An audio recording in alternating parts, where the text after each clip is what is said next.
Jadi sedikit kita mengingatkan kalau sumber data kemarin itu kita ambil dari satelit, salah satunya itu adalah kalau di Indonesia itu namanya DEMNAS, kalau yang di Amerika itu namanya USGS.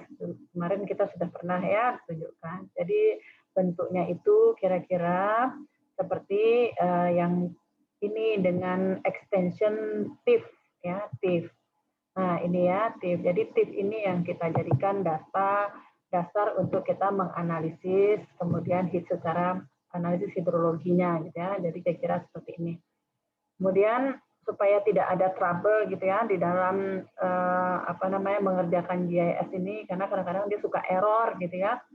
Kemudian waktunya lama, maka sekarang Ibu akan coba putarkan video sama-sama kita sambil menjelaskan ya. Jadi prosesnya nanti gimana caranya supaya analisisnya itu berurutan, sehingga nanti ketika saya mau mengerjakan, maka video itu bisa menjadi panduan gitu ya.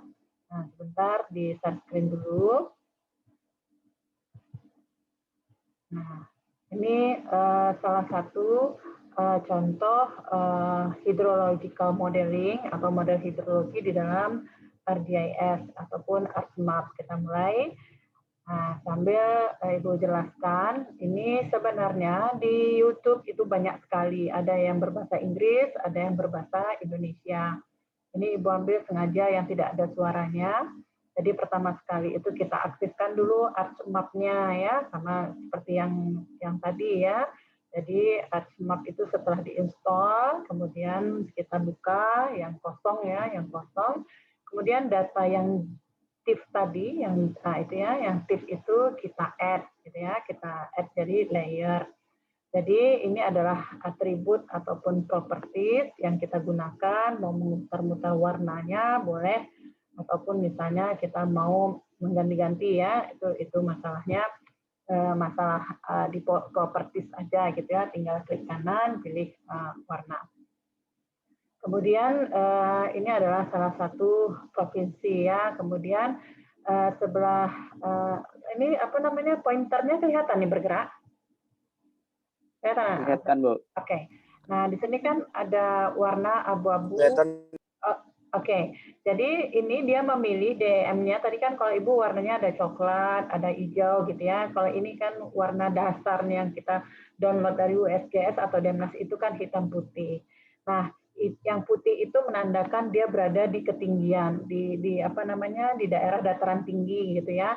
Nah, yang makin gelap kemudian makin hitam itu menandakan bahwa dia berada di dataran rendah. Nah, kalau kita lihat di sini elevasi yang terendah itu adalah 791, elevasi tertinggi itu adalah 4.654 gitu ya. Nah, kemudian dengan data TIFF yang single data itu, kemudian kita coba lagi gitu ya, kita perhatikan apa yang akan dilakukannya di sini. Nah, ini kita buka ArcToolbox yang gambarnya merah di atas, kemudian kita ambil bagian hidrologi ya. Kemudian diambil di bagian hidrologi, kemudian yang pertama dikliknya adalah fill. Jadi fill itu menginput data DEM ya. Jadi yang dari kita simpan tadi, kemudian kita lihat dia membuat nama tempat dia menyimpan sebentar. Nah, ya, tempat dia menyimpan. Jadi kita buat satu folder yang kemarin kita sudah buat latihan, folder latihan ya, latihan GIS, kemudian dia inputkan data DEM, kemudian dia setelah itu diinputkan, dia letakkan nanti hasil fill itu dalam folder yang sama gitu ya, sehingga dia beri nama fill, kemudian dalam extension yang sama TIFF. Sebenarnya enggak apa-apa, enggak usah dibikin TIFF juga enggak apa-apa, jadi fill aja.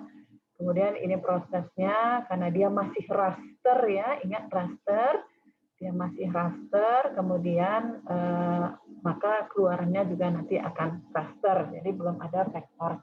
30 maksudnya adalah grid ya, grid. Ingat kemarin yang dijelaskan.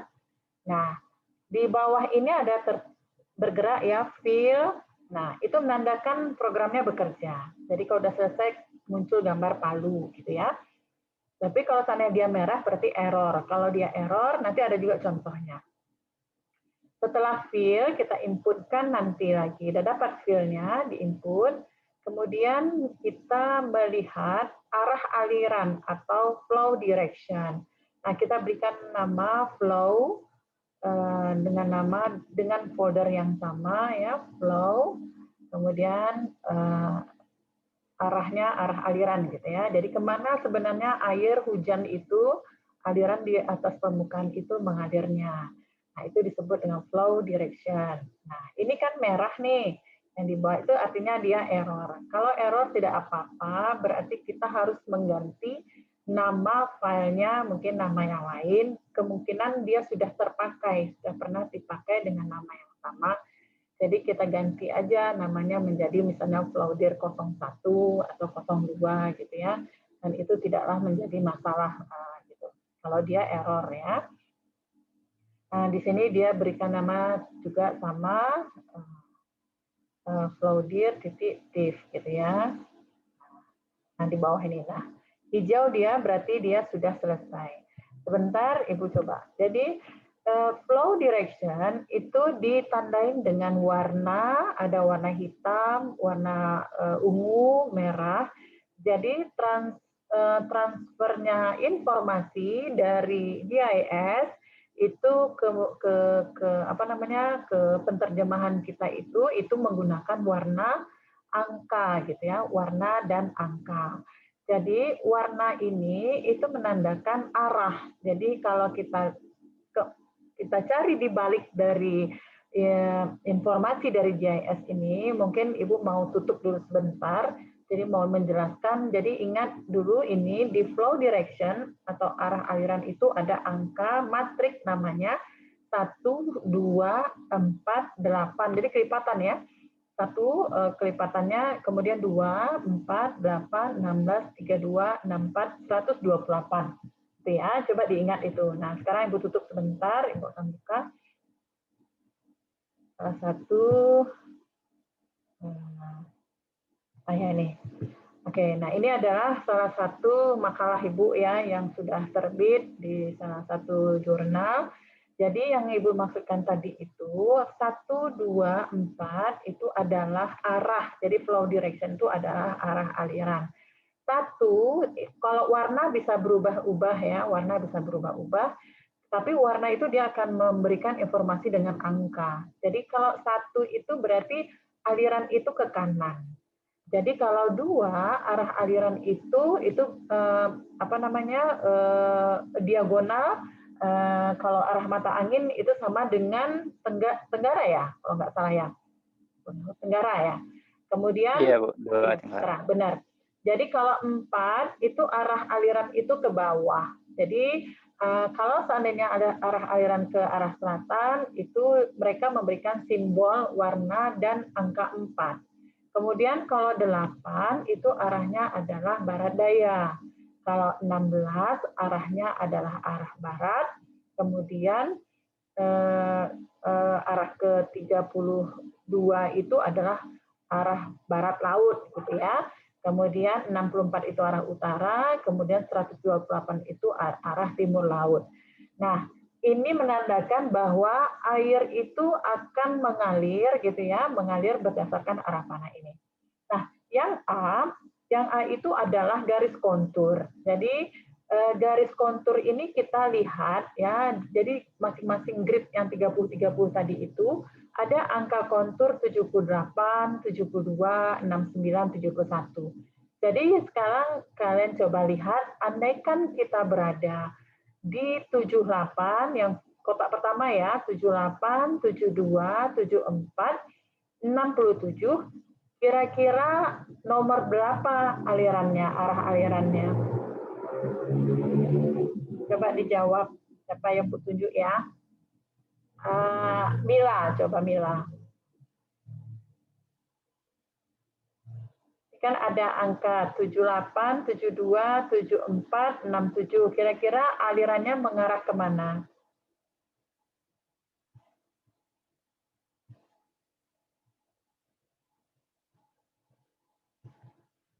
Siapa yang bisa jawab?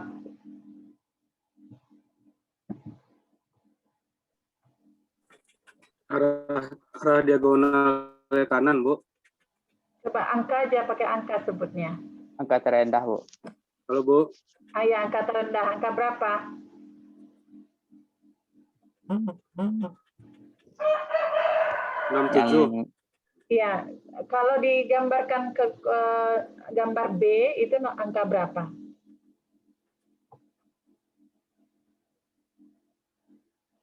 Kan ada tadi 1, 2, 4, 8, 16, 32, 64, 128. Kalau kita di kotak 78, 72, 74, 67, berarti alirannya mengarah ke angka berapa di kolom B, di gambar B? Antara 64, 128. Salah. Kan dari mana paling rendah di situ angkanya? Arah ke 78. kanan, Bu. Angka berapa? 67, Bu. 67. Ya, angkanya 67, Bu. ya. Berarti 67 itu arahnya ke angka berapa? Di matriknya matrik berapa tuh? Di B. Metrik 2, Bu. Iya, 2. Iya betul. 2 ya. Jadi kita melihatnya itu ya dalam grid itu kan dalam 4 itu 78 kan tadi arahnya kan ada yang arah ke kanan, ada yang arahnya diagonal, ada yang ke kiri, ada yang ke bawah ke atas ya. Jadi air itu kan prinsip dasarnya kan sistem gravitasi, dia akan mencari tempat terendah gitu. Dia akan mencari tempat terendah. Dia air itu kalau misalnya langsung ketemu tempat rendah, dia nggak akan mungkin belok dulu dari 78 ke 74, kemudian ke 72, ke 67. Dia pasti akan langsung melintas dari 78 ke 67. Kalau dari 78 ke 67, kita lihat matriknya, berarti matriknya adalah di 2. Ya? Oke? Oke, Mila? Oke, nah. Sekarang kita dari 67 itu. Nah, sekarang kita ambil lagi satu kotak dari 67 ke 56, ya, kotak ke 56, kotak ke 53, kemudian kotak ke 54. Angka berapa di matrik B? Gambar B. Uul?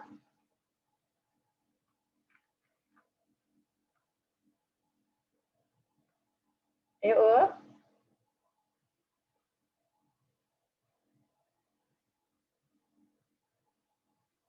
Isan?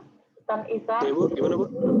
Nah, sekarang kita kan tadi sudah dari 78 ke 67, berarti kan itu simbolnya 2 ya, simbolnya 2. Berarti sekarang dari situ airnya mengalir kemana? Ada 67 ke 56, 67 ke 53, atau 67 ke 44.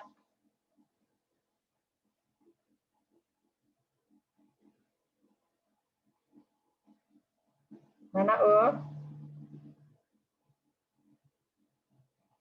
67 ke 44, Bu.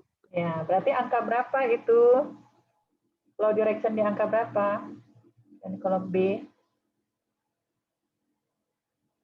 Angka 2 ya, Bu.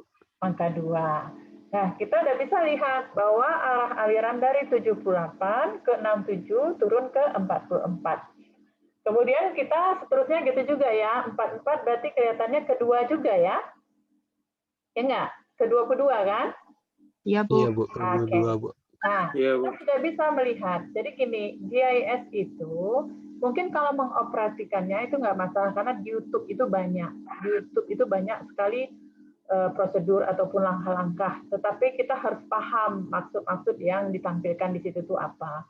Nah, sekarang dari 44 sebelahnya 37 ke 55 berarti dia ke 22 berarti 2 juga. Kemudian di bawahnya 21 sebelahnya naik lagi ke 31 tapi ada 16 berarti arahnya ke 16 2 juga.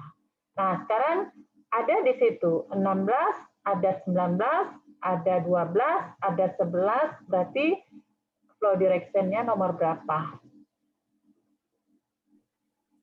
4, Bu. 4. Nomor 4. Berarti kita sudah tahu outlet-nya ya. Dalam satu kotak ini, berarti outlet-nya ada di 11 ini. Ya kan? Jadi dalam satu lembar kertas ataupun satu layer, itu kita sudah tahu bahwa arah aliran itu akan mengalir semuanya ke outlet itu ke nomor 11. gitu ya. Nah, itu yang ditunjukkan oleh layer GIS tadi di gambar nomor B. Nah, di gambar nomor C itu ada terlihat tadi yang kalian sebutkan 2, 4 gitu ya, 8. Nah, jadi itu diterjemahkan. Jadi ini adalah bahasa pemrograman di belakang GIS yang menerjemahkan warna itu menjadi angka. Kemudian dari angka itu diterjemahkan ke arah panah. Itu yang D. Jadi di D ini kalian sudah bisa lihat kemana arah aliran itu.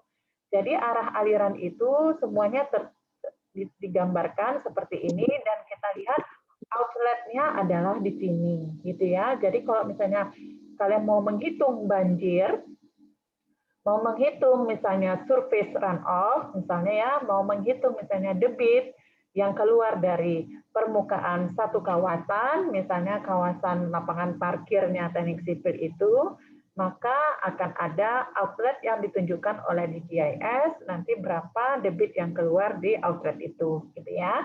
Nah, ini disebut dengan matrik ya, namanya matrik model D8, ini D232. Jadi itu disebut dengan matrik D8 gitu ya, D8 flow model. Nah, itu adalah model yang bekerja di belakang GIS tadi. Nah, kita lanjutkan. Kita lanjutkan di yang tadi ya. Nah, ini tadi kan seperti ini Bu bilang, ada gambar tapi nggak warna. Warna ini tidak masalah, kita bisa rubah warnanya. Tapi ada angka, walaupun warna ungu nanti diubah menjadi warna kuning, maka angka 2-nya tidak akan berubah. Jadi kalau misalnya angka 64 diubah jadi merah, maka 64-nya tidak berubah. Dia tetap jadi 64. Tetapi kita jadi tahu kalau seandainya arah yang 4, nomor 4 atau merah, itu menandakan bahwa aliran itu mengarahnya ke arah selatan. Gitu ya. Jadi kita bisa zoom in, bisa zoom out. Jadi kalau warna nomor 1 tadi kan arahnya arah timur ya, ingat. Jadi nomor 1 arah timur, berarti yang warna hitam ini itu aliran semuanya mengarah ke kanan ataupun ke timur. Ya, sampai sini ada yang mau ditanyakan?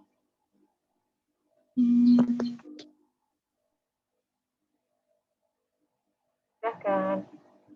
Kita pelan-pelan aja, yang penting paham.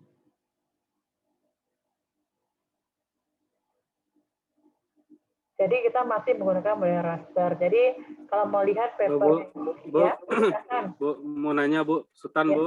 Ya. Kan tadi flow direction dikodekan dengan nomor Bu dan angka ya Bu, Ya. sama warna. Ya. Nanti kalau misalnya kan ada beberapa angka nih Bu, berarti kita untuk menentukan di mana titik terakhir alirannya itu di mana tuh Bu? Menentukannya Bu. Iya. Berarti di outflow-nya Bu. Iya, nanti gini. Jadi gini, ini belum selesai, ini masih tahapan kedua ya. Jadi ini baru arah aliran. Jadi baru flow direction, baru mengarah. Jadi kalau misalnya kita misalnya melihat dalam satu kotak kita potong, misalnya kita sudah tahu tadi arahnya ke nomor 11. Tapi kan ini luas ya, satu provinsi. Nah, yang ditanyakan oleh Sultan tadi itu kita lanjutkan di video berikut ini ya. Nah, itu namanya adalah flow accumulation. Jadi, akumulasi aliran itu nanti akan ada di daerah ini satu provinsi ini sehingga ujungnya ataupun akhirnya itu bisa menjadi sebuah genangan. Jadi apakah genangan itu laut, ataukah misalnya danau, ataukah misalnya nanti malah justru jadi genangan banjir, gitu, ataupun arahnya ke sungai gitu. Nah itu disebut dengan flow accumulation ataupun akumulasi aliran.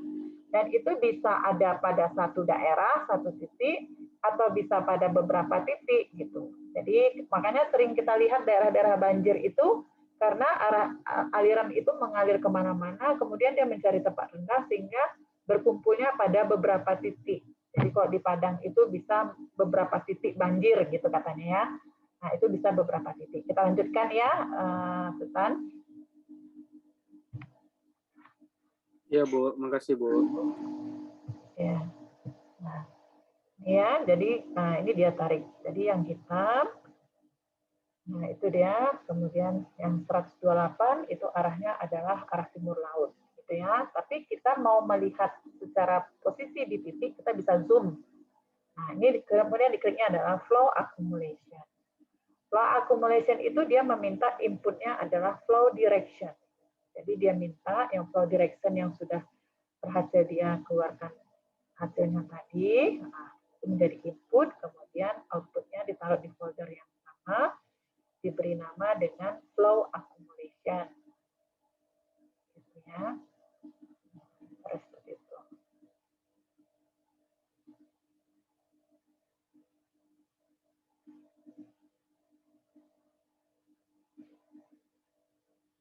Jadi namatif itu tidak apa-apa, tidak dibuat ya. Dia cuma ingin membedakan aja bahwa ini datanya dalam bentuk raster. Gitu.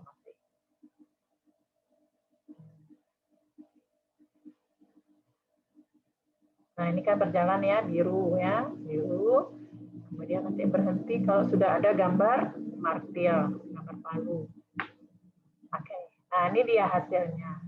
Nah, akumulasi dari arah aliran tadi, itu dia tunjukkan bentuknya seperti ini ya. Nah, dia lihat kan, nah kalau makin di zoom, dia lihat. Nah, ternyata mengalirnya, kalau kita lihat bentuknya adalah sungai. Ya, kita lihat dia berarti masuknya ke anak-anak sungai, kemudian ke induk sungai. Nah, dia buat di sini, kalau daerah yang tinggi itu adalah apa namanya? Flow accumulation, dia ganti dulu ya. Nah, yang terendah itu adalah 0 karena 0 itu adalah elevasi muka air laut ya, mean sea level. Jadi paling rendah itu 0. Nah, klasifikasi, classify itu maksudnya dia hanya ingin mengklasifikasikan hasil. Di sini dia membuat 2 klasifikasi aja supaya tidak membingungkan. Jadi dia bikin hitam dan putih. Jadi hitam dan putih itu kalau seandainya nanti dia mau melihat yang mana arahnya misalnya terkumpulnya aliran, maka dia akan bentuk dengan warna hitam di sini ya. Kemudian nah ini dia. Nah inilah tadi yang flow direction tadi. Nah ini adalah tempat aliran itu berkumpul, disebut dengan flow akumulasi. Terlihat nggak ini bahwa sebenarnya, sebentar Ibu perhatikan, bahwa sebenarnya kalau kita membuat misalnya jaringan drainase, ya maka ini bisa dijadikan patokan supaya kalau misalnya pemerintah daerah atau pemerintah provinsi ataupun kota itu membuat sistem jaringan drainase, maka sebaiknya mengikuti ini karena kalau tidak diikuti ini akan terjadi clogging, tersumbat gitu. Jadi saluran drainase itu bisa jadi konturnya bisa naik gitu ya kalau dibuat sembarangan. Justru kalau sudah naik nggak bisa mengalir, maka itulah yang menjadi terjadinya genangan lokal gitu ya di titik tertentu. Nah, air yang tadi yang flow direction tadi masing-masing mencari tempat yang terendah. Jadi ini seperti semacam drainase ataupun anak-anak sungai. Jadi anak-anak sungai. Nah, itu yang disebut dengan flow accumulation. Jadi di sini gambar dia ubah, yang hitam adalah tempatnya ya, yang ini yang putih itu adalah permukaan. Ini lihat ya. Nah, kemudian kalau kita lihat banyak, ini kan ukurannya masih sama semua ya, nggak ada tebal, nggak tahu kita yang mana sungai, nggak tahu kita mana yang drainase. Nanti akan ditunjukkannya yang mana yang sungai dengan cara masuk ke map algebra. Jadi ke map algebra ini adalah kalkulasi ya di spatial analisis juga. Dia akan mengkalkulasikan gitu ya seberapa kita lihat yang mana yang sungai, mana yang saluran kecil, kemudian saluran primer, saluran sekunder, saluran tersier ataupun saluran kuarter. Nanti akan terlihat bedanya. Jadi tadi adalah 1.200 tadi ya angka yang tertinggi. Nah ini juga jadi map algebra. Itu ada hitungannya yang dia gunakan di spatial analisis.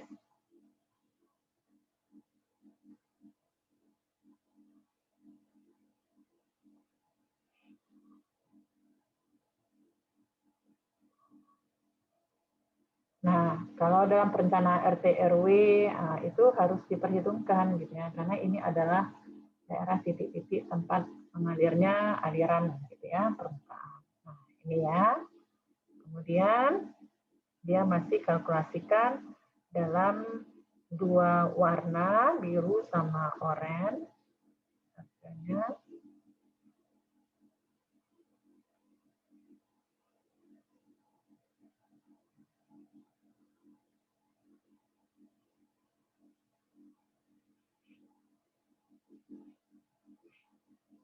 Kemudian dia masuk lagi ke stream order. Ingat kalian stream order, jadi ada order dalam sungai itu ada order 1, 2, 3 gitu ya. Jadi stream itu adalah sungai ya. Jadi dia akan bikin ordernya. Di order itu akan dilihat order misalnya 2, 2 ketemu nanti jadi order 1 gitu ya. Kan belajar tuh di hidrologi.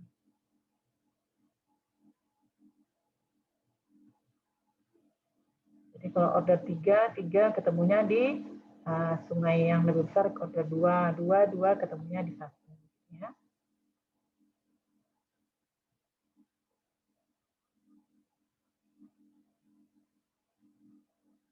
Ini di hidrologi dasar dulu sekali, itu kalian belajar dengan stream order. Stream order. Jadi stream itu adalah sungai artinya ya. Kita lihat lagi kalkulasi.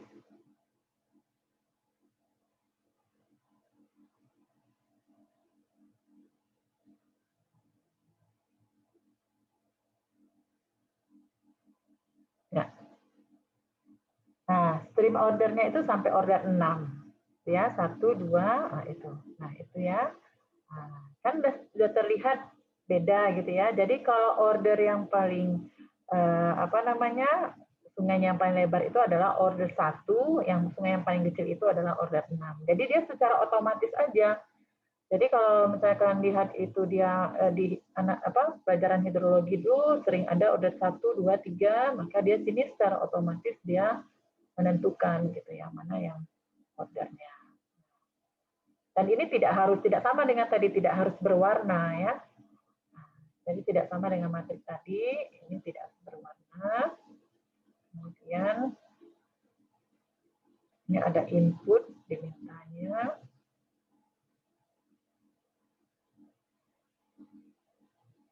Boleh juga caranya menebalkan, jadi garis 1 ditebalkan gitu ya.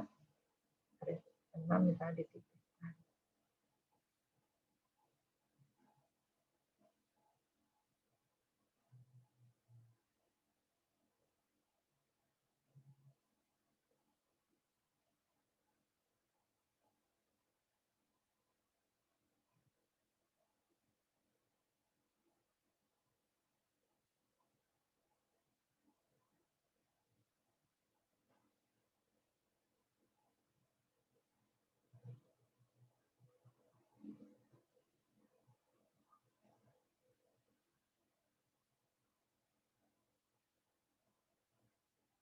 Nah, di sini nanti dia akan berpindah dari order tadi, itu raster, dia pindah ke satu lagi namanya apa? Raster sama apa namanya? Lapis. Satu raster, satu vektor. Nah, jadi di sini dia beralih dari raster, ya ingat yang grid kotak-kotak itu menjadi, dan di sini dia sudah jadi vektor. Di vektor inilah kalian nanti bisa menghitung panjang sungai. Jadi kalau ada tugas atau proyek atau pekerjaan disuruh mengukur panjang saluran, misalnya dalam Khatib Sulaiman, misalnya di peta ini terlihat. Nah, di sini sudah bisa langsung dihitung berapa panjang saluran atau panjang Sungai Kuranji misalnya ya. Nah, itu sudah bisa dihitung melalui apa namanya, melalui layer ini gitu. Dan di sini sudah sifatnya vektor, jadi bukan raster lagi.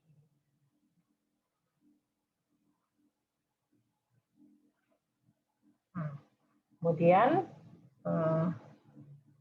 dia akan membuat, mungkin memisahkan gambar. Ini hanya edit lagi ya, edit properties.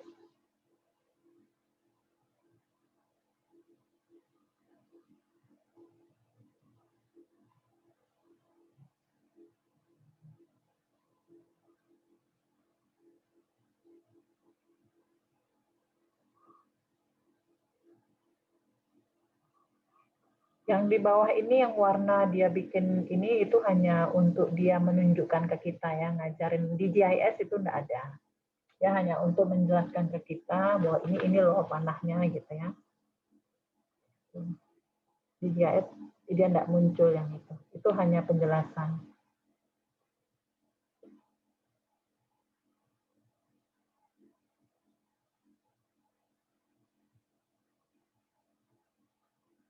Nah, kalau dia sudah vektor, maka dia akan muncul bukan TIFF lagi.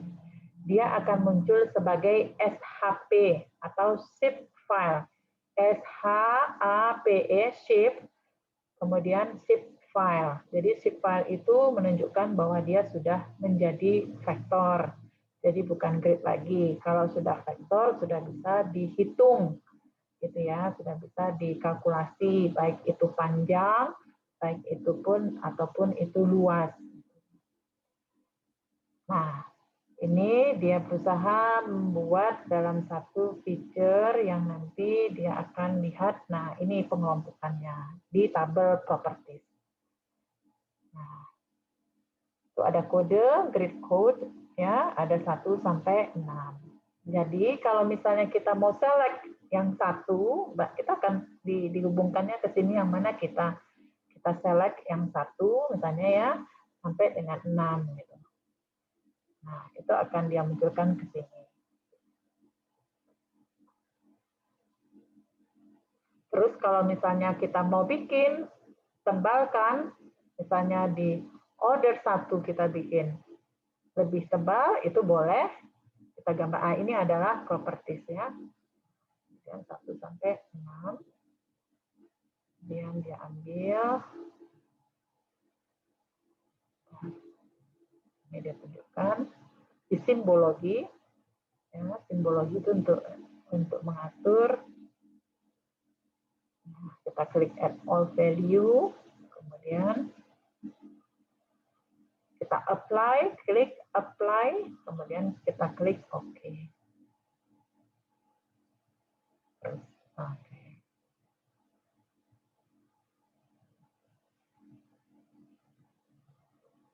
Nah, 6 itu dia ganti ya. Jadi white-nya itu lebar garis tuh. Nah, dia buat lebar garisnya tadi tipis misalnya ya, dia ganti jadi 4 dengan warna biru. Nah, berarti Bu terbalik ya. Order 6 itu yang besar. Jadi 6 itu adalah sungai utama ya, terbalik tuh. Jadi yang 1 itu adalah anak sungai paling kecil. Jadi sungai utama itu adalah di 6 dengan 5, sehingga dilebarkannya menjadi ini ya, sini. Dan itu adalah tempat outlet alirannya.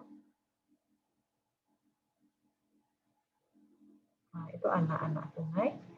Dan kalau mau lebih kecil lagi, kita juga ini kan 2. Jadi kalau kita misalnya mengerjakan penelitian di sungai, maka kita ambil yang 4, 5, 6. Kalau kita mungkin mau yang di drainase, kita mungkin bisa mengambil penelitian 1, 2, 3. Nah, 1, 2, 3 itu dia sebenarnya sudah di drainase ataupun ya anak-anak sungai ya, saluran drainase. Baik dari perumahan ataupun nah itu. Perumahan gitu misalnya. Nah, kira-kira seperti ini.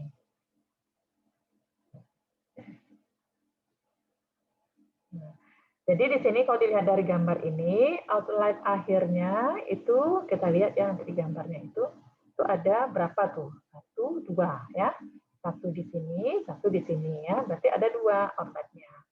Kemudian dengan batas ya, batas provinsi ya, batas provinsi ini, batas provinsi Kabul yang ini ya.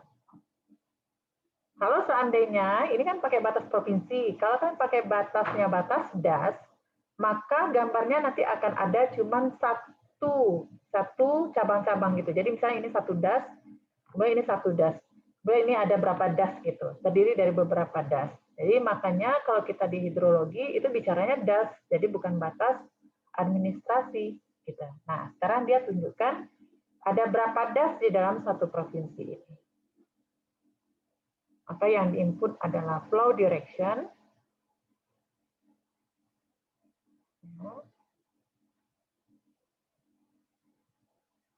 Jadi input animasi. Ini bisa kalian drag aja, kalian seret aja boleh, atau kalian add pakai gambar panah tuh boleh juga.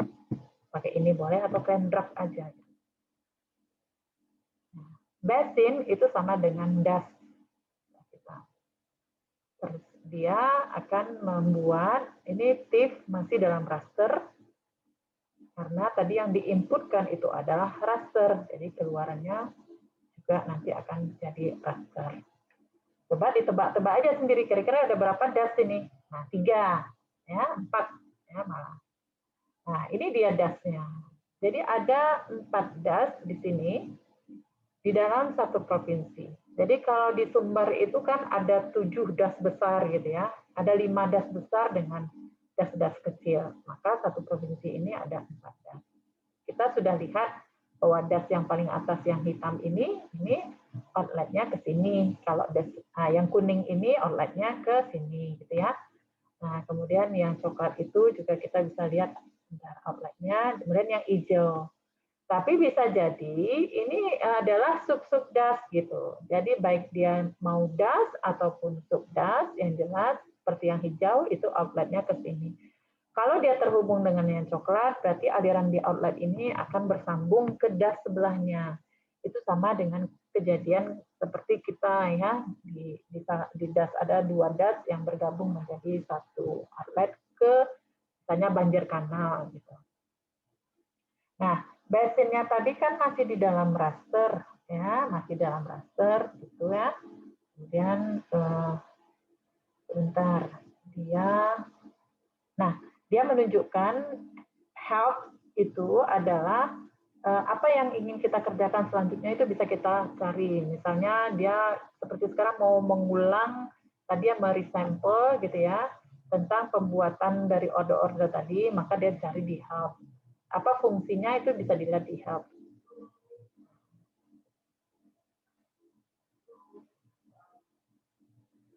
Dia ulang, ya, ulang. Dia akan membuat dalam bentuk yang lain. Kalau di resample. Nah, kalau salah ya nggak apa-apa dibikin dalam bentuk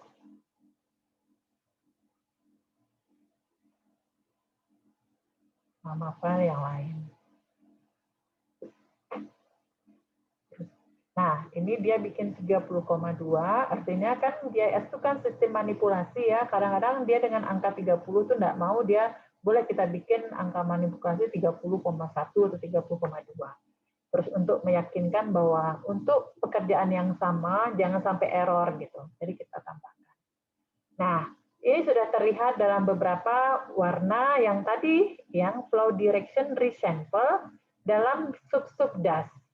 Jadi kan tadi sudah ada tuh ya arah-arah matrik tadi, dan ini sudah dilengkapi dengan warna. Jadi sudah digabungkan dia dengan warna arah aliran dengan di mana akumulasi alirannya. Dia ganti jadi warna kuning. Nah itu mulai ini cuma ini apa namanya entertain untuk membuat kita boleh mengaturnya mau pakai warna apa gitu ya, tidak terlalu berpengaruh.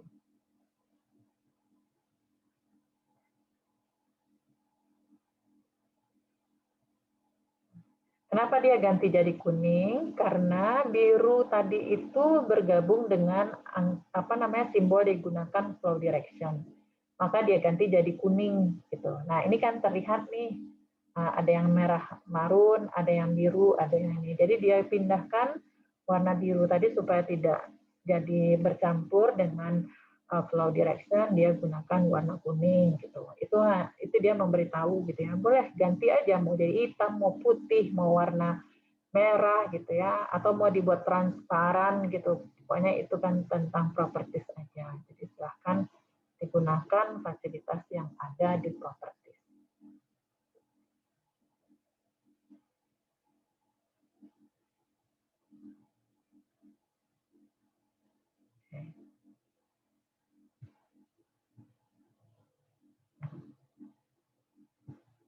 Kalau ada mau ditanya, langsung tanya aja ya, nanti biar Ibu berhenti. Ini kira-kira dalam satu provinsi terdiri dari 4. Nah, ini ada conversion. Jadi conversion itu bisa membuat gitu ya, misalnya jenisnya tadi apa gitu. Misalnya dari raster mau dijadikan vektor, maka di situ ada conversion dari raster ke apa aja, mau dari raster ke vektor, mau dari vektor ke raster, atau mau feature ke raster, mau dari DEM ke raster, itu semua ada, atau dari polygon ke raster, point to raster, pokoknya semua ada. Jadi itu adalah konversi. Conversion. Nah, raster ke SCII juga ada gitu ya. Kalau misalnya mau menggunakannya dalam simbol-simbol angka gitu juga.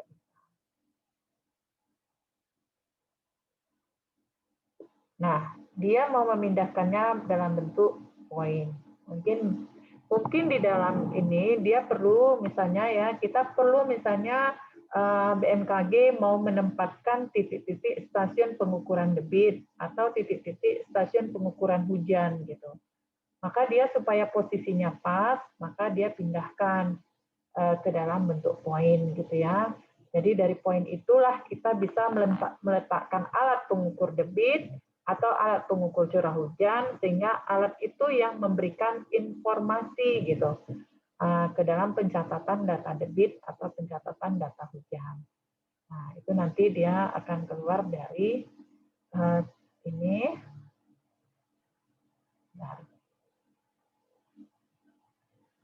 Menjadi titik-titik atau poin. Kan vektor kemarin ada poin, ada line, ada garis, ada poligon ya.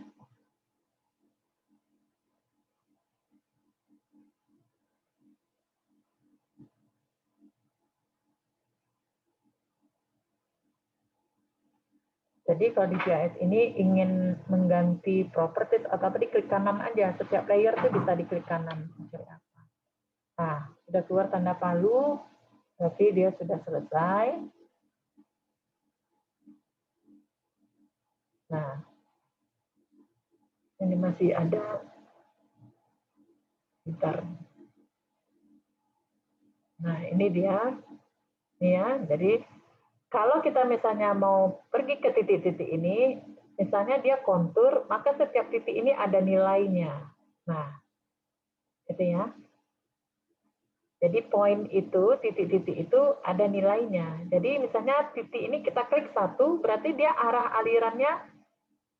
alirannya misalnya angkanya tadi 4, berarti arah selatan gitu. Jadi kita bisa dibantu dengan titik-titik itu. Jadi kalau kita mau mengetahui satu, misalnya kita tahu rumah kita, misalnya rumah saya Raden Saleh gitu ya, Raden Saleh 17 itu kan dalam titik ya. Kita ingin tahu sekitarnya tuh nanti arah aliran ke rumah kita tuh dari mana-mana aja. Nah, itu bisa kita terbantu dengan cara membuat titik-titik. Tapi tetap ingat ya, titik-titik itu dia jaraknya setiap 30 meter.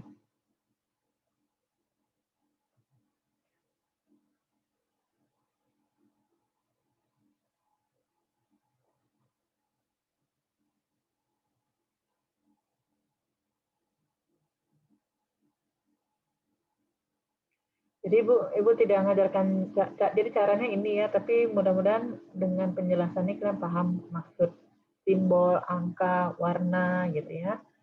Nah, itu kalian paham di GIS. Nah, ini kan. Nah, jadi dia tetap menggunakan tadi arah-arah itu, jadi titik-titik itu bisa kita klik dengan di tabel tadi.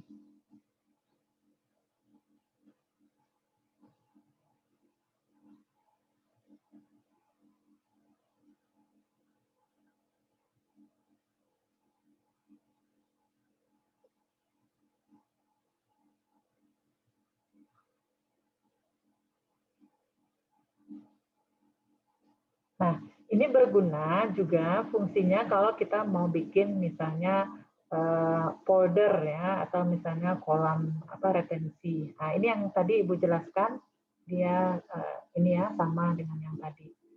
Ibu jelaskan yang tadi.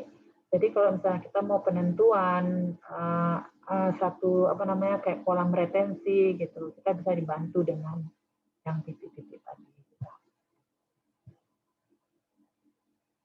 Gimana, kita lanjutkan atau cukup? Ini 1 jam. Lanjut, Bu.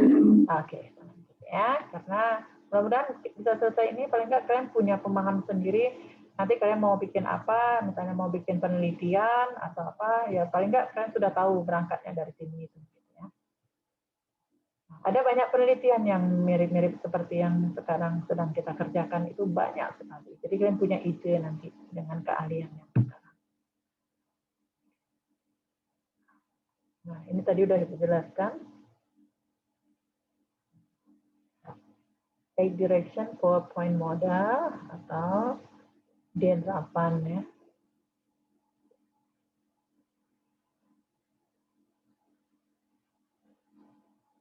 Ini Ibu kurang paham yang ini nih.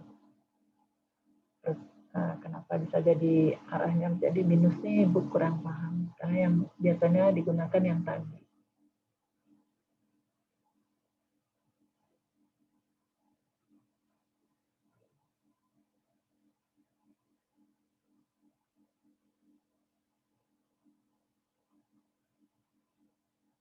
Minus ini dirubahnya ke dalam derajat, Bu.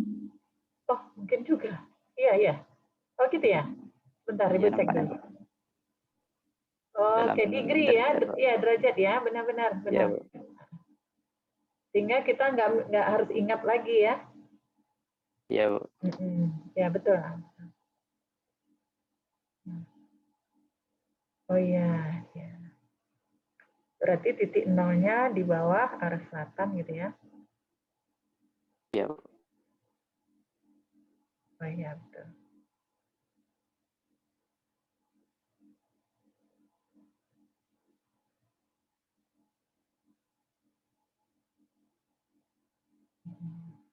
Ya, benar. Ya ubah, berarti nanti akan terjadi pergerakan. Ya.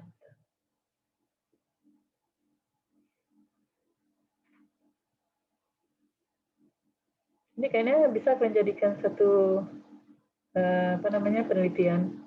Ambil aja daerah mana yang kira-kira mau di. Nah, titik-titiknya berubah jadi arah tadi dikatakan. Jadi angka 1 arahnya ke kanan 90 derajat tadi ya.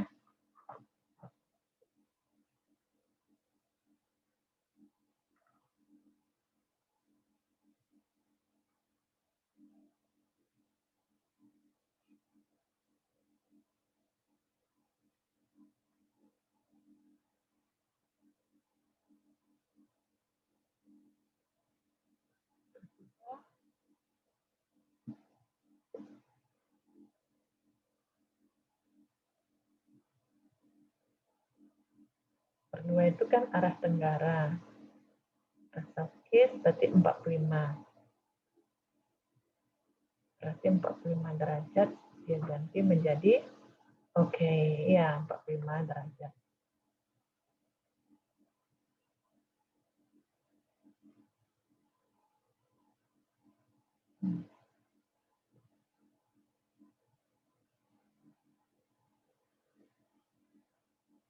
Nomor 4 arahnya ke bawah. Ini 0 ya. Heeh. Berarti 0. Ya.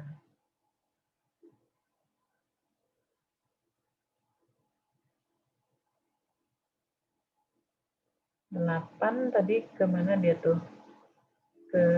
Nah itu, ke arah barat daya. Berarti harusnya 8 minus 45 ya?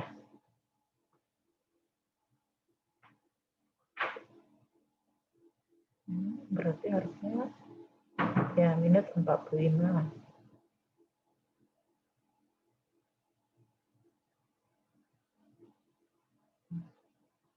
16 minus 90. Ya. Berarti harus hati-hati nih, kalau enggak salah dia kan arahnya yang kita masukkan. Kemudian 16 itu kalau enggak salah minus 90. Ya.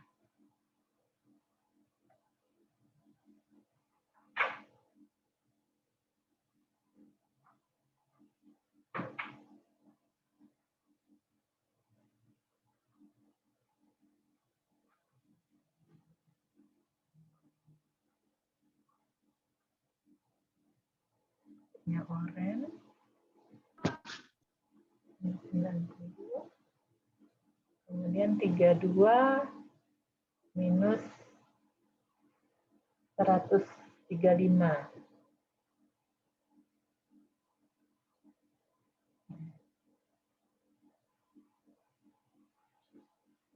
Ya, baik, tanda ingat-ingat angka.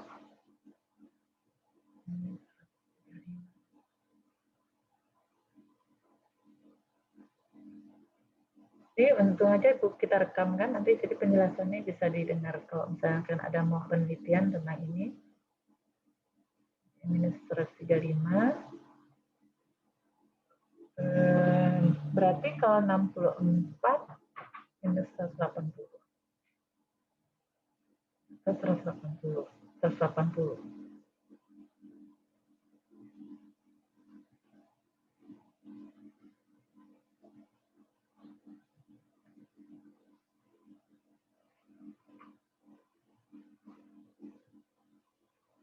180. Nggak minus lagi.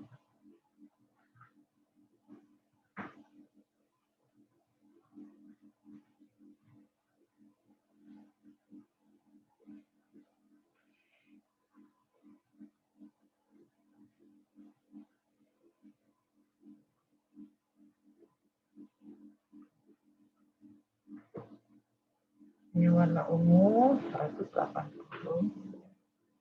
Arahnya ke atas.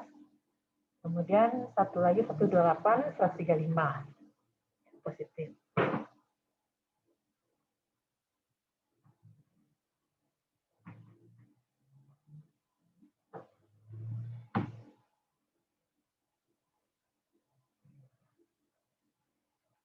Oke.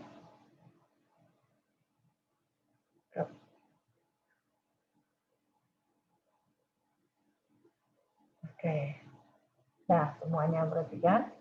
Nah, ini dia kalau kita zoom in, kita lihat panahnya, arah-arahnya. Karena kalau kita misalnya mau penelitiannya di lapangan kan kita bisa lihat itu kan dari sini, oh ini arahnya ke sini gitu. Kita bisa cek. Misalnya di bagian drainase atau ada kolam retensi gitu ya. Kita bisa cek di lapangan. Sehingga kalau kita mau ngecek di lapangan, kita cuma ambil aja di bagian-bagian yang menurut kita mungkin harus kita cek di lapangan.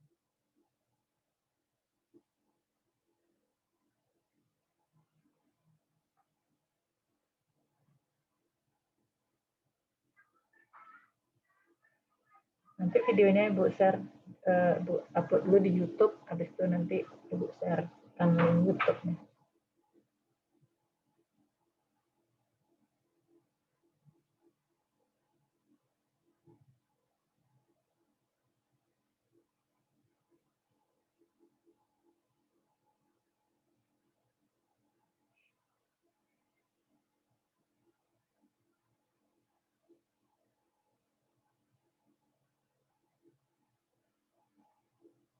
Dia yang ini pada nah, ya. Nah, tuh ya dia nggak lihat.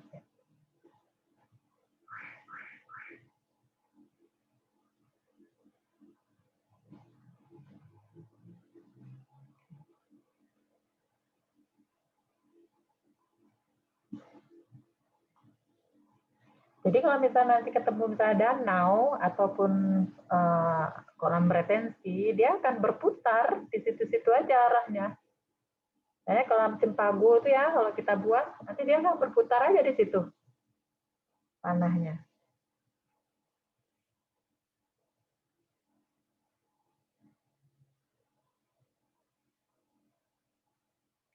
Dan ini kan ini sekarang kan masih dalam ini ya layer gitu ya. Kita bisa bikin animasi pergerakannya itu di namanya ArcScene. ArcScene, ArcScene pergerakan. Jadi alirannya itu bisa bergerak.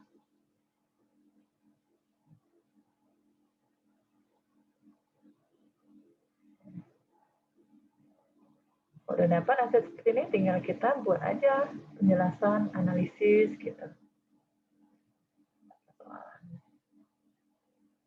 Kalau kita mau hitung panjang sungainya, maka di atas ini ada gambar roll, ya, penggaris. Nah, itu cara menghitung. Kita tinggal klik aja, kita kemudian ukur berapa panjang sungai.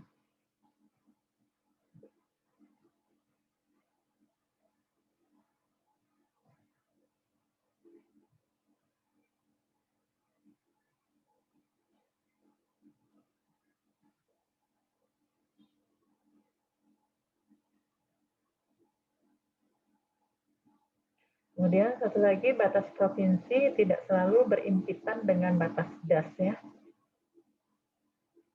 Batas administratif.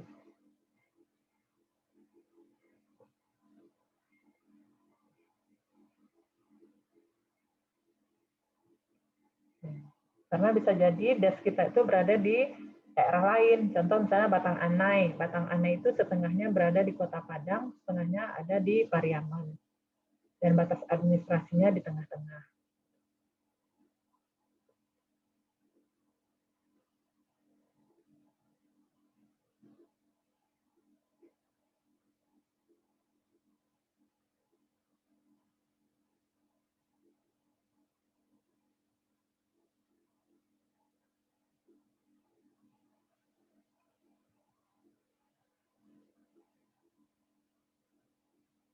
Nah, kalau seandainya ada apa namanya program, nah program itu bisa kita lihat di hub itu programnya. Nah, program yang mensupport GIS ini namanya program Python. Pak Aji bisa diatur dasar-dasar program Python.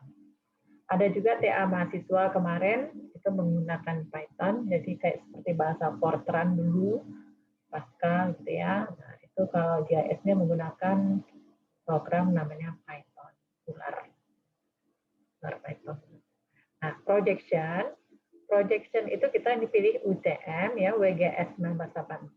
Jadi kemudian kita ambil nanti di zonanya. Zona kita itu kalau enggak salah nih ya, lupa juga nih. Pokoknya di WGS 1984 berapa apa? Abda? 57 Abda? Berapa kita nih Abda? 42 salah. 42 43. Ya, 42. Ya, nanti Bu cek lagi lah bahwa nanti kan ketika kita apa namanya lihat di DEM itu kan bisa kita lihat projection-nya di mana. Jadi kita WGS 84 itu UTM. Jadi projected dengan geographic information apa namanya projection dengan geographic itu dia dua. Jadi seperti kita melihat contoh sebentar stop dulu. Jadi contoh kita melihat bumi itu kan ada orang berpendapat bumi itu datar ya. Kemudian ada juga orang yang berpendapat bumi itu bulat gitu. Jadi tidak ada teori yang membenarkan salah satunya. Jadi kemungkinan dia bulat atau kemungkinan dia seperti kertas A4 itu ataupun datar. Jadi untuk projection itu dia ada georeferensinya tadi dua. Jadi kita perlu membuat projection itu memprojekkan posisi kita itu tepat atau enggak. Jangan sampai kita bekerja di projection yang salah gitu. Jangan sampai sumber itu beradanya misalnya di Texas ataupun di Amerika, di daerah Amerika misalnya gitu. Jangan sampai seperti itu. Jadi kita memprojectionkan itu, memposisikan lokasi penelitian kita memang ada di posisi itu. Makanya perlu projection namanya.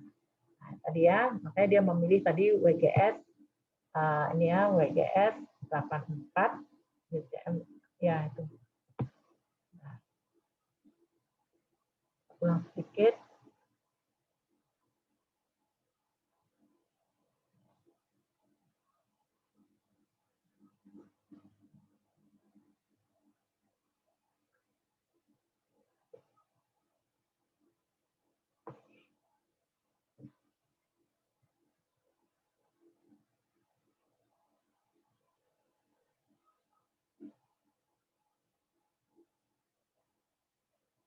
Nah, ini belum ada koordinat sistemnya.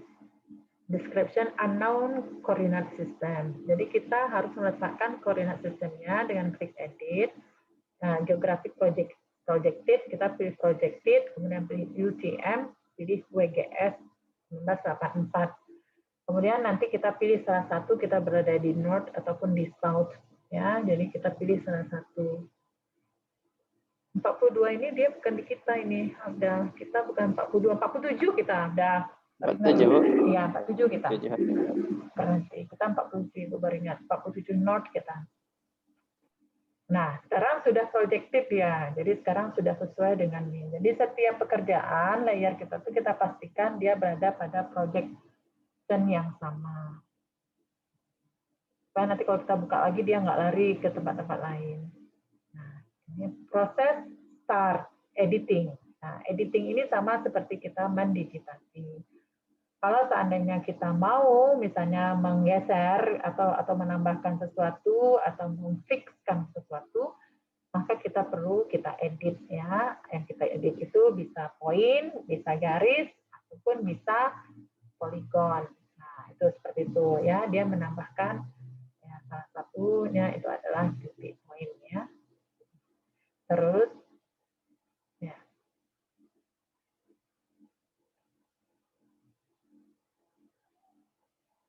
Jadi kalau kita menempatkan poin itu, kita harus zoom dia supaya apa? Kalau kita membuat dia dalam keadaan yang kecil, bisa jadi posisi poin kita itu tidak tepat gitu, bisa bergeser dia ke sebelahnya. Nah, gitu ya. Jadi kalau misalnya kita mau dari poin itu bikin subdas misalnya ya, kita punya alat ukur nih, contoh alat ukur debit. Kemudian di daerah kompleks, misalnya salah satunya kompleks. Misalnya di mana lah ya kompleks yang ini, atau misalnya di Perumnas gitu ya, kita mau bikin sistem drainasenya, kemudian kita lihat outletnya di gerbangnya misalnya gitu, gerbangnya, kemudian kita punya alat ukur di situ, kemudian alat ukur itu yang mengukur debit yang keluar dari sebuah perumahan, gitu ya, supaya kita mau merencanakan misalnya dimensi saluran drainase yang pas gitu. Nah, poin-poin inilah yang menentukan nanti berapa daerah tangkapannya, daerah tangkapan yang akan masuk ke titik itu gitu untuk diukur. Nah, itu disebut dengan subdas ya.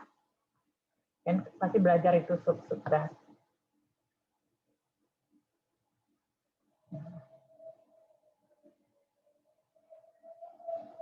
Kalau di S1 itu banyak sekali yang sudah mengerjakan TA seperti kira seperti ini ya.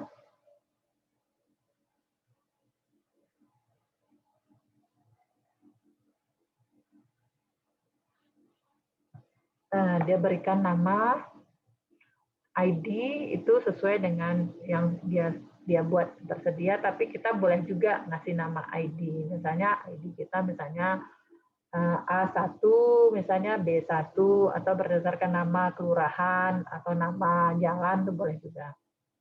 Itu hanya sebuah identitas. Kalau ini dia menempatkannya sama dengan terus angka yang sudah disediakan. Ya.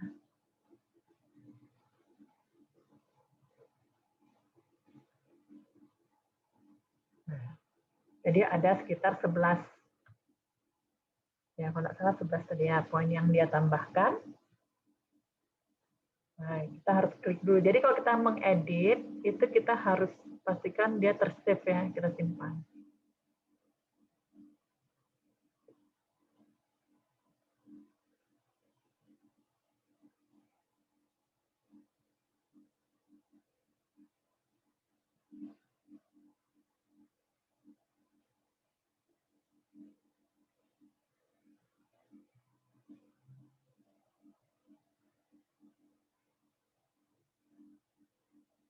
Nah, dia akan membuat akumulasi dalam titik-titik tadi gitu. Flow aliran akumulasi menuju titik tadi.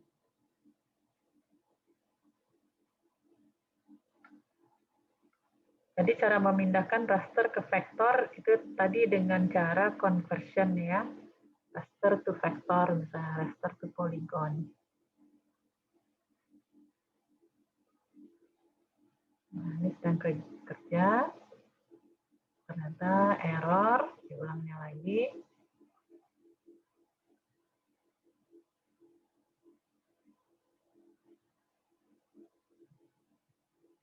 Jadi kalau error itu biasanya ganti aja nama filenya.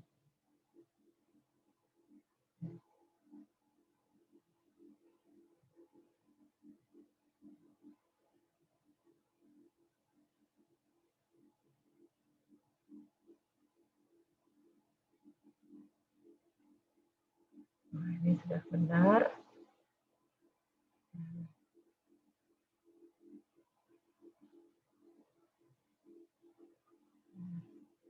Ya, posisinya sudah. Ini zoom in-nya pas ya, sudah pas di pertemuan dua garis ya. Jadi, kalau bergeser bisa diedit, jadi bisa digeser. Kalau seandainya dia tidak di titik pertemuan dari dua garis, maka bisa diedit lagi, digeser dengan pas. Tapi sebenarnya di AS ini ada petunjuknya juga, kalau seandainya dia sudah pas, ada muncul gambar biru terang gitu.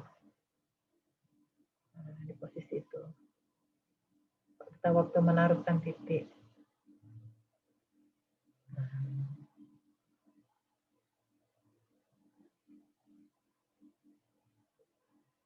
Nah, kalau kita menempatkan alat ukur debit di situ, maka kita akan bisa tahu misalnya berapa aliran yang melimpas di daerah atasnya, bagian hulu dari titik itu. Misalnya kawasan pemukiman, atau misalnya kampus Unan ya, kampus Unan misalnya outletnya di gerbang. Maka di gerbang itu kita tempatkan titik, nanti di titik itu kita bisa ukur berapa debit yang keluar. Kemudian dari titik itu nanti dia akan bisa menggaris daerah mana yang masuk alirannya ke gerbang itu. Karena nggak semua Unan itu, kampus teknik itu kan paling tinggi ya. Bisa jadi sebagiannya masuk ke politeknik, ke saluran yang lain. Gitu. Jadi nggak semuanya masuk ke gerbang.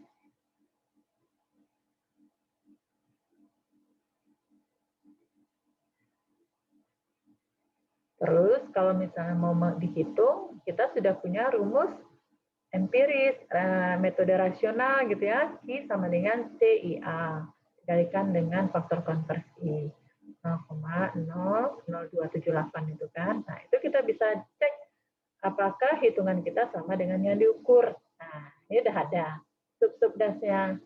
Jadi, jadi di setiap titik itu,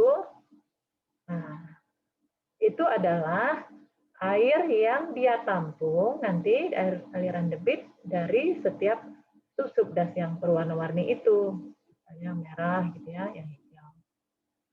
Nah, itu kawasan. Untuk kawasannya lebih kecil. Kalau seandainya titik itu kita taruh di bawah, maka gambar subdasnya lebih besar gitu. Nah, termasuk bagian atas semuanya gitu. Nah, tentu debitnya jadi lebih besar gitu ya. Jadi kalau misalnya dia bikin nanti di sini di titiknya, ya misalnya di sini, aduh, dia bergeser. Ya, di sini maka dia akan lebih besar subdasnya gitu. Jadi tergantung daerah tangkapan namanya. Jadi daerah tangkapan hujan.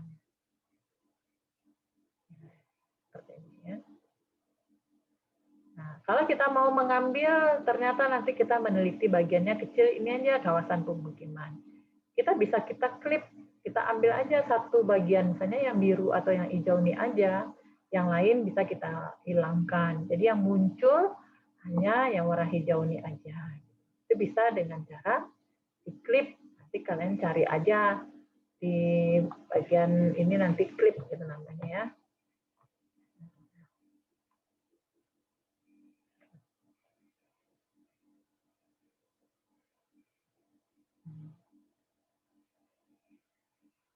Jadi sama seperti kemarin ada anak satu mau bikin menghitung ulang kolam retensi di situ.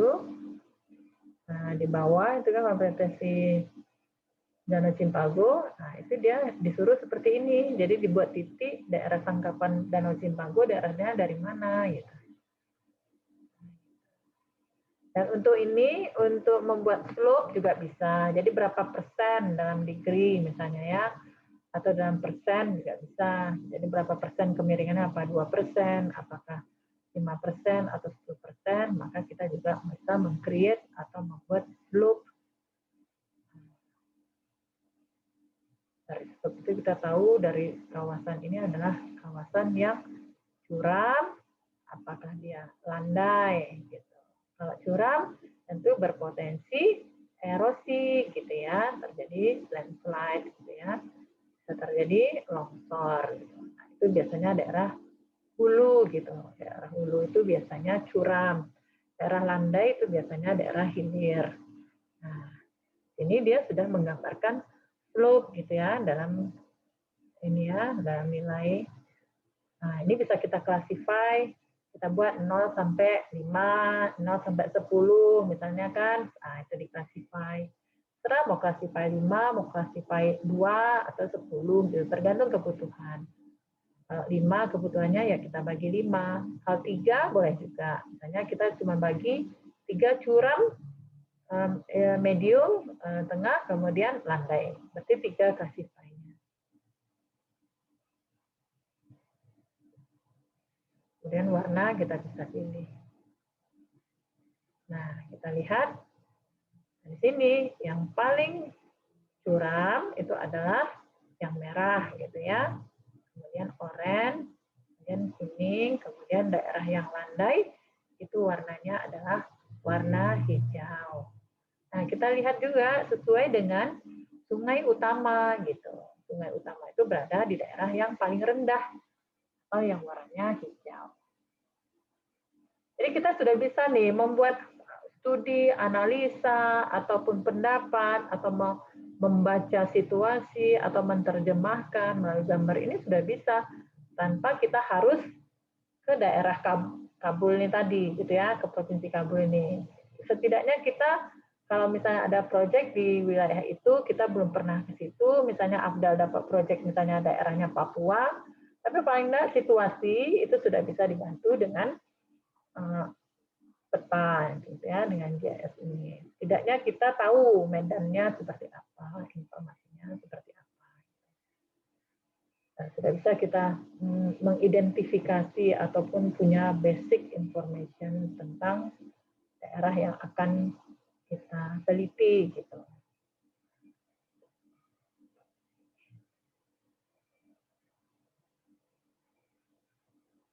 Nah, ini shade tidak sama. Kira-kira seperti itu juga gitu. Dan di bagian surface ini dia membuat ya gimana kalau kita misalnya nanti ada daerah yang mau kita bangun bendung misalnya. Nah, ini salah satu contohnya di shade seperti ini ya. Nah, kita misalnya mau menaruhkan bendung di salah satu sungai, berarti kan nanti akan berubah tuh, berarti ada barrier. Nah, berarti tentunya nanti akan berubah gitu. Nah, itu bisa juga gitu ya. Kemudian kalau kita misalnya peta terjadi misalnya satu gempa gitu. Gempa itu menyebabkan keruntuhan satu wilayah misalnya ya. Satu wilayah, satu kecamatan gitu. Misalnya tadinya berada pada elevasi misalnya 300 meter, ternyata gara-gara satu musibah gempa dia turun menjadi misalnya elevasi 100. Sementara data di IM ini belum update. Nah, posisi itu bisa kita update sendiri. Jadi kontur yang 300 pada wilayah itu kita turunkan menjadi 100 gitu. Contoh ya, contohnya seperti itu. Nah, itu kita bisa edit secara manual. Kemudian kita dengan mengklik editor tadi mengaktifkan, kemudian kita posisinya kita ubah gitu. Nah, kira-kira penelitian Ibu juga seperti itu. Jadi ada kawasan yang terjadi penurunan lahan. Jadi penurunan lahan itu dihitung gitu ya secara matematik, kemudian diturunkan GIS-nya 10 meter gitu, kontur pada wilayah tertentu. Sehingga kita bisa melihat kondisinya, memprediksinya kira-kira 30 tahun yang akan datang apa yang terjadi. Nah itu kan apa ya, simulasi ya, prediksi simulasi. Kita boleh ubah. Karena ini kondisi saat ini. Kita boleh ubah dengan argumentasi apa. Kalau seandainya daerah ini terjadi gempa, kemudian longsor dengan ini, apa yang terjadi? Nah, itu bisa juga. Bisa semua bisa. Dengan data dasar ini kita bisa ubah-ubah. Misalnya situasi bagaimana kalau seandainya kawasan ini tadi ada daerah flow accumulation itu kita potong, misalnya kita gabungkan dia seperti banjir kanal, nah, apa yang terjadi? Nah, itu bisa juga. Kita bikin shortcut. Nah, gitu. Nah, kira-kira seperti itulah. Jadi ini adalah basic data atau data dasar yang mungkin perlu gitu ya. Kalau mau diadakan si skenario diubah untuk melihat kemungkinan terjadinya 10 tahun yang akan datang, ataupun misalnya 30 tahun yang akan datang misalnya gitu ya, ataupun misalnya mau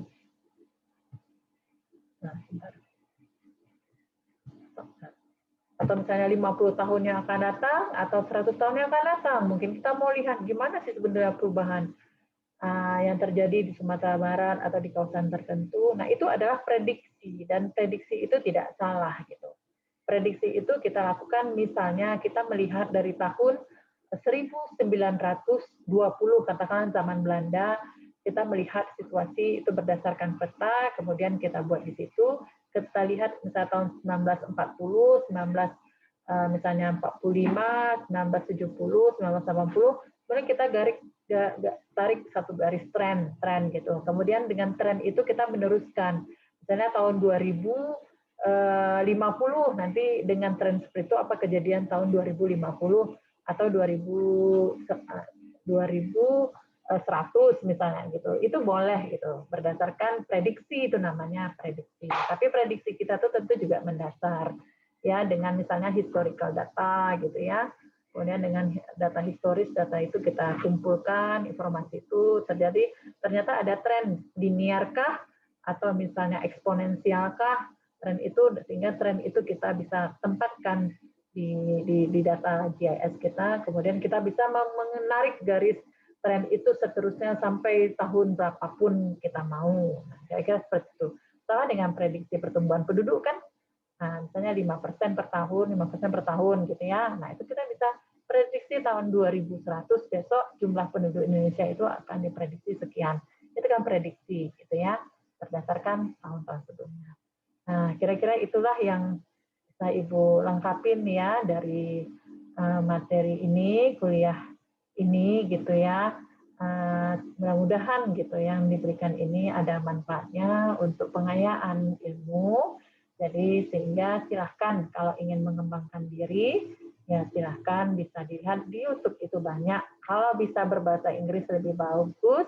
Jadi kalau ada kendala-kendala biasanya yang di luar itu banyak referensinya. Mau dari mana aja, India, Belanda, Jepang, Cina, segalanya itu memberikan jendela kita lebih besar. Jadi hanya pakai klik aja how to calculate polygon misalnya, atau how to misalnya kan.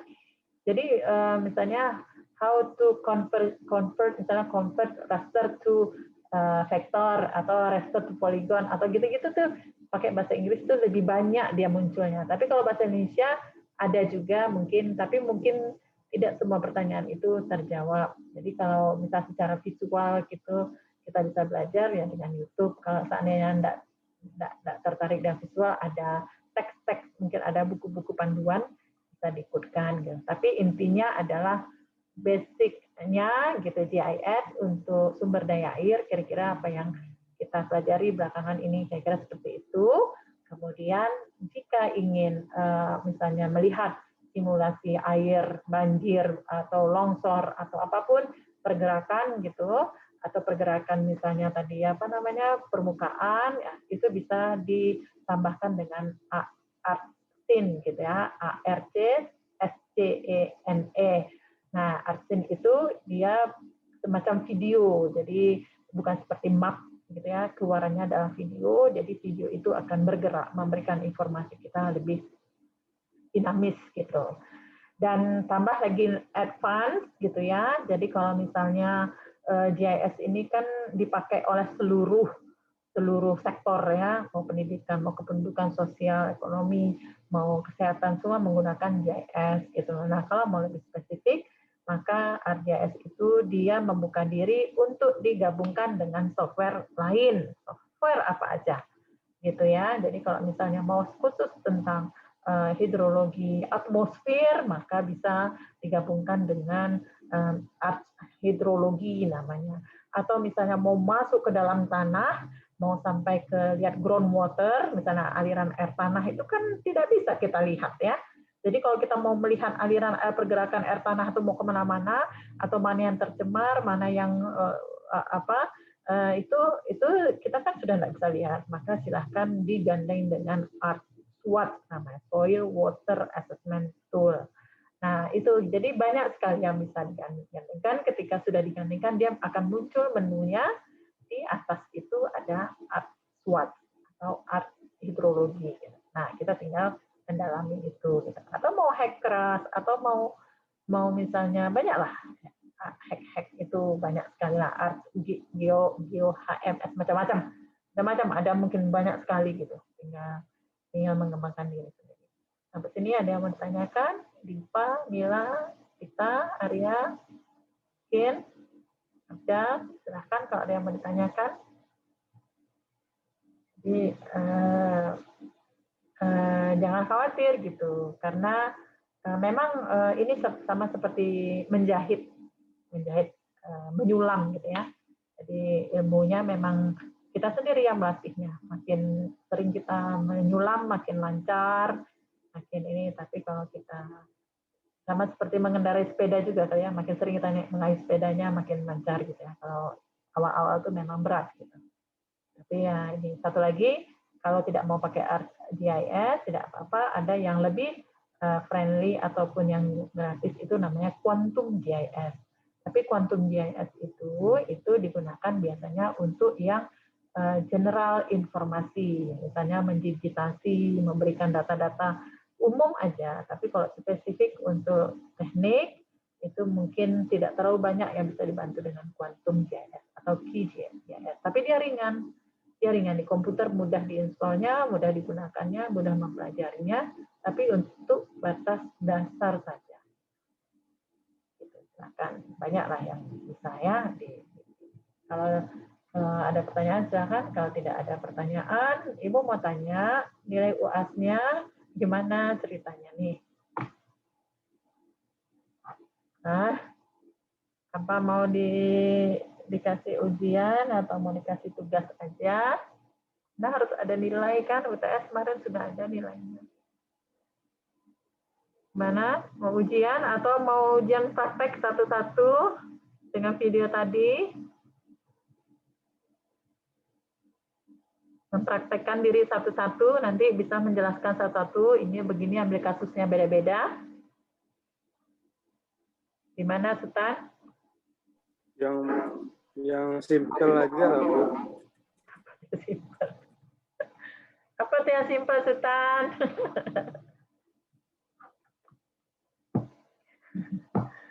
Kalau Ibu ya nggak ada, anunya kan kalian, karena kalau nggak ujian tuh kan nggak ada achieve, nggak ada pencapaian. Katanya nanti kalian masuk ke sini udah bayar, keluarnya begitu juga kan.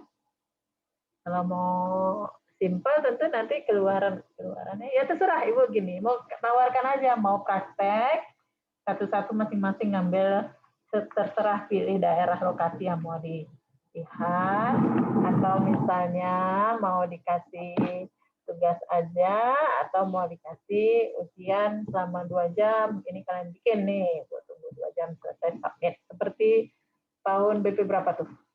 Ya sebelum COVID tuh kayak 2019 gitu ya. Nah, itu mereka itu Herald tuh ya, angkatan Herald itu mereka dikasihkan ujian, terus 2 jam selesai kirim bentuk JPEG mana maunya. Jadi yang hasil tadi itu yang ini di JPEG-kan, diekspor ke JPEG, JPEG dikirim. Nah, maunya. Hah? Tugas, ujian. Tugas saja. Tugas saja lah, Bu. Oke. Tugasnya, ini kan nanti Ibu share nih rekaman nih. Ya. Ya, Bu. Rekaman ini kalian pindahkan ke PPT. Nah, Ya, Bu. jadi penjelasan yang Ibu sampaikan tadi itu kalian cerna, kalian pahami, kalian sajikan dengan bahasa sendiri. Nah, Ya, Bu. oke. Ya, Bu. Oke, gitu ya. Oke, kalau tidak ada pertanyaan, mudah-mudahan yang sedikit ini bermanfaat. Bisa kalian terapkan.